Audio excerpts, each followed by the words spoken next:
তো hello friends, আসসালামু আলাইকুম। যারা পাম বাগান আবার তার পাম বাগানে কী সুবিধা। এই যে দেখো একটা গাড়ি কিনছি, মোটর সাইকেল। তো মোটর সাইকেল নিয়ে আমি আমার বাগানটা ঘুরি আর ফল কাটি।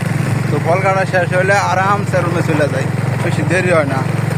তো খালি আবার মাস শেষ হয়ে গেলে লাখ টাকা বেতন, আরামসে যে বেতন পাওয়া যায়। আবার মোটর সাইকেল কিনছি, আবার বাজার যায় প্রাইভেট কার নিয়ে, কি আরাম। হ্যাঁ, তারপরে খাওয়া দাওয়া কোনো ভেজাল নাই। এইটা চিন্তা ভাবনা করে মালয়েশিয়ায় যে কি হুমুন্দি কয় গিরা ঘন্টা কাম করে দিন পাওয়া যায় না। তো প্রতিদিন 2-3 বার গোসল তোমাকে ঘাম দিয়ে হইলেও পানির উঠতে পরে 5টা-6টা পর্যন্ত কাম করে রুমে যাই, কি শান্তি।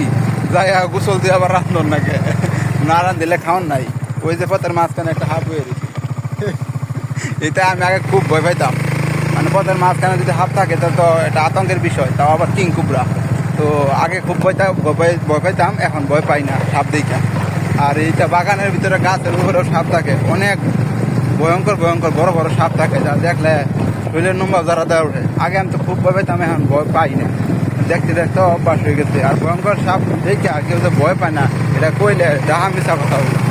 কারণ যে ভয়ঙ্কর সাপ, তো যে আসবেন আপনারা দিয়ে আসতে পারেন, সমস্যা নাই। পাম বাগানে আসেন বা ফ্যাক্টরিতে আসেন, এমন না যে সাপ্লাই করবো না বা পাম বাগানে করবো না। তো পাম বাগানে আসলে অবশ্যই দেখে শুনে এবং বুক ভরে সাহস নিয়ে আসবেন ইনশাল্লাহ, তাতে কাজ করে খাইতে পারেন ইনশাল্লাহ।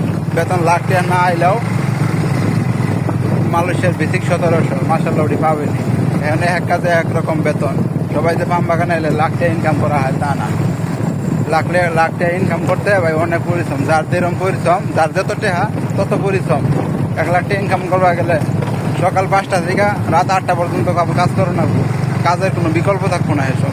আর যদি 6টা থেকে 6টা পর্যন্ত করেন তাও কিছু ওই 50-60 করবো। আর কিছু কিছু কাজের এক এক রকম বেতন। তো এই কাজের উপর ডিপেন্ড করে বেতনের। তো বেতনের দিকে না চাইয়া কাজের দিকে চাইয়া মালয়েশিয়া আসবেন ইনশাল্লাহ, তাতে ভালো হবো ইনশাল্লাহ। ভালো থাকবেন, আসসালামু আলাইকুম।